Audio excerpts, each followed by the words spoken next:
قوم یاجوج و ماجوج کون سی قوم ہیں اور اس وقت کہاں کہاں بستی ہیں، یعنی سد ذوالقرنین کس جگہ واقع ہیں۔ سائنس نے اتنی ترقی کر لی ہے کہ اب دنیا کا کوئی گوشہ بنی نوع انسان سے چھپا ہوا نہیں ہے۔ یاجوج ماجوج کی پیشی گوئی کے سلسلے میں تحریری روایات کے مطابق یہ دونوں قومیں سد سکندری کو توڑ کر دنیا میں پھیل جائیں گے، مگر بظاہر کوئی قابل ذکر منطقہ ایسا نہیں جہاں یہ قوم یا قومیں رہتی ہوں۔ کیا یہ ممکن ہے کہ ہماری کتابوں میں صحیح تفاسیر نہ بیان کی گئی ہو اور یاجوج ماجوج بھارتیوں اور چینی قوموں کی شکل میں دنیا میں پھیل چکے ہوں اور قیامت کے قریب تباہیاں پھیلائیں گے؟ دیکھیے، یاجوج و ماجوج یافس بن نو کی اولاد میں سے ہیں۔ ذوالقرنین بادشاہ نے ان کے راستے کو، جو دو پہاڑوں کے درے میں تھا، ایک آہنی دیوار سے مستحکم بند کر دیا تھا۔ قرب قیامت میں وہ دیوار ٹوٹ جائے گی اور یہ غارت گر قوم دنیا میں پھیل جائے گی، کوئی ان سے مقابلہ نہ کر سکے گا، آخر آسمانی وبا سے خود بخود مر جائیں گے۔ یاجوج ماجوج کا آخری زمانے میں نکلنا علم الہی میں طے شدہ ہے، اور یہ کہ ان کا خروج قیامت کی نشانی کے طور پر قرب قیامت میں ہوگا۔ اسی بنا پر حدیث نبوی صلی اللہ علیہ وسلم میں ان کے خروج کو قیامت کی علامت کبریٰ میں شمار کیا گیا ہے،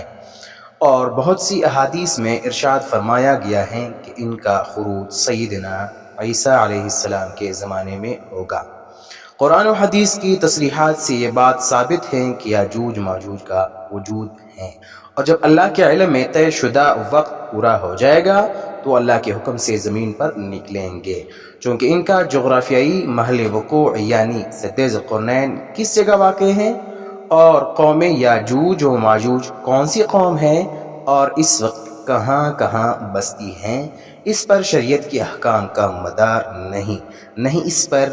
نجات کا مدار ہے، اور نہ ہی اس پر کوئی اسلامی عقیدہ موقوف ہے، اس لیے اس کا صراحتاً ذکر نہیں کیا گیا۔ ایمان لانے اور اعتقاد رکھنے کی چیز صرف اتنی ہے جو قرآن اور حدیث صحیحہ میں آ گئی ہیں۔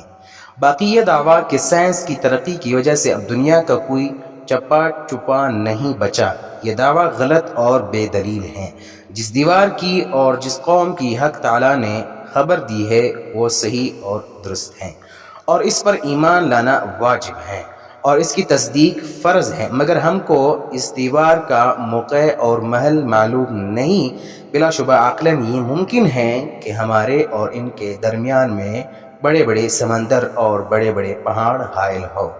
اور فضلائے جغرافیہ کا یہ دعویٰ کہ ہم نے تمام زمین کو چھان ڈالا اور ہم بر اور بحر اور خشکی اور تری کا احاطہ کر چکے ہیں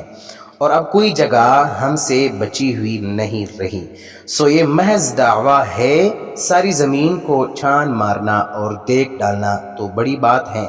ابھی تک پوری آباد زمین کو بھی نہیں دیکھا جا سکا۔ زمین کا بہت سا حصہ ابھی ایسا باقی ہے جہاں تک ان کا قدم نہیں پہنچا۔ ابھی تک اطراف زمین میں بہت سی پہاڑ اور وادیاں ایسے موجود ہیں کہ ان تک فضلائے جغرافیہ کی رسائی نہیں ہوئی، خصوصاً شمال کی طرف برفانی پہاڑوں کے پیچھے اور منطقہ باردہ کی جانب ایسی زمین موجود ہیں جہاں آج تک کوئی نہیں پہنچ سکا، بلکہ حقیقت یہ ہے کہ زمین کے تہہ میں بھی ایک مخصوص حد کے بعد انسانی رسائی اب تک نہیں ہو پائی ہے۔